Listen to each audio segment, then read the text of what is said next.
Can the matan be munkar sanad sahih? Can the matan be munkar sanad sahih? Acha, cha, cha, cha.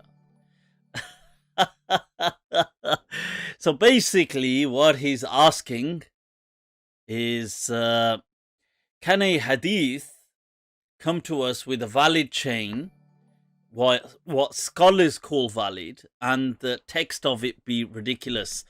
Of course, many countless examples, like, but then you'll find problems in the chain as well. But I take it what you mean is that author has validated the chain, like Bukhari. So the fact that the Prophet married a child is an absurd mutton. That's nonsense.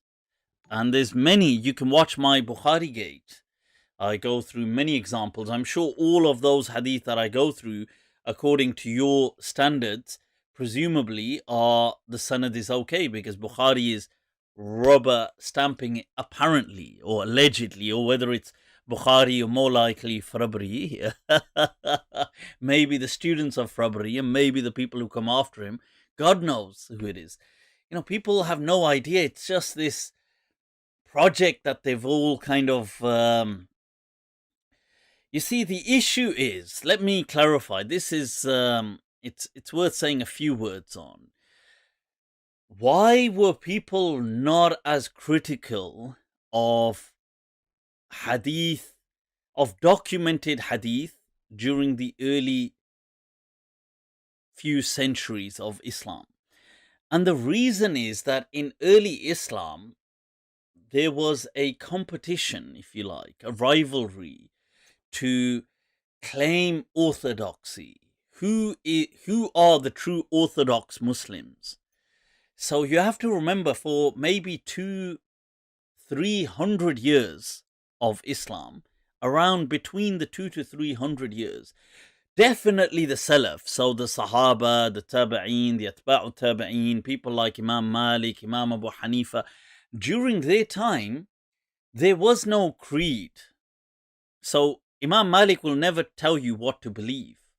I mean, he might mention an odd point, like he might say, oh, we don't believe what they believe, but he doesn't have a list of beliefs. Neither does Abu Hanifa, neither the Salaf didn't have that. So they don't have this dogma. I mean, some people may in that time be developing dogma, but they don't have it institutionalized. There isn't so they can't say, well, here is a book of what to believe about God. They don't have that. Whereas they do have thousands and thousands of documents and proto books on how to practice Islam. So Imam Malik has from him 100,000 issues documented, fatwa, but yet he'll never teach you how to believe. So there's this kind of rivalry that who are the real representatives of the Prophet. And many people are competing in this. So what happens is you start to get certain people who preoccupy themselves with hadith studies. This is the early... So these are the first kind of major generations of muhaddithin. They are the kind of proto-Sunnis, the early Sunnis, so to speak. So what happens is they are earning themselves an identity by associating themselves with hadith.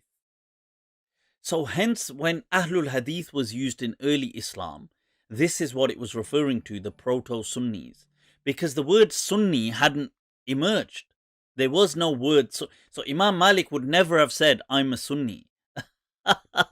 Because the word Ahl Sunnah didn't exist the way it exists later on, or it exists today. So today, people will say, are you Shia?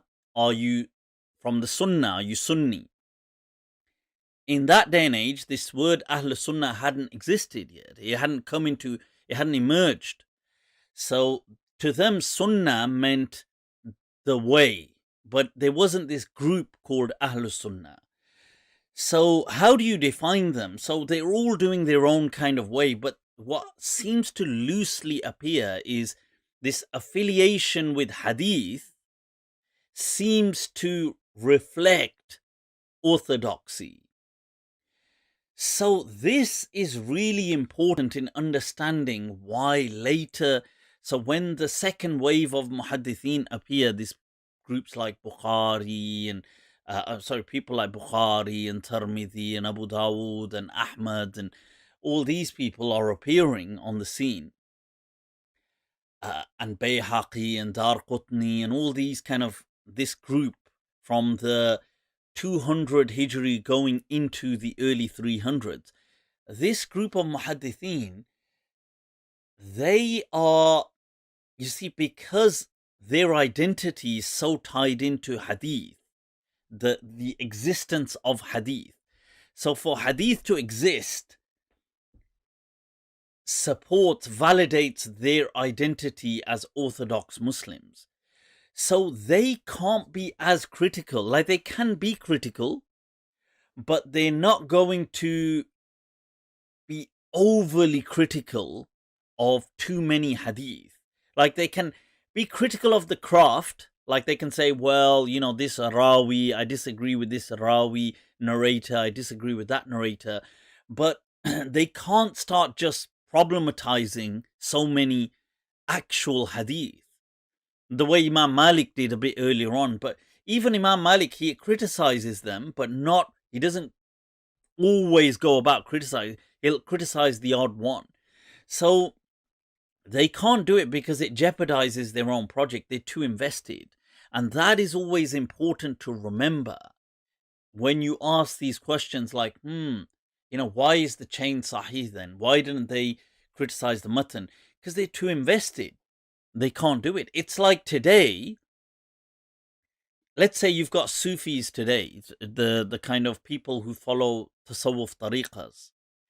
They know that this is actually a bid'ah hasana. It is what they call, a bid'ah hasana. It is an innovation in Islam. It didn't exist in the time of the Prophet. They're not stupid. I mean, maybe the odd one might be so deluded he doesn't know that. But most of their scholars know that this is an innovation in Islam.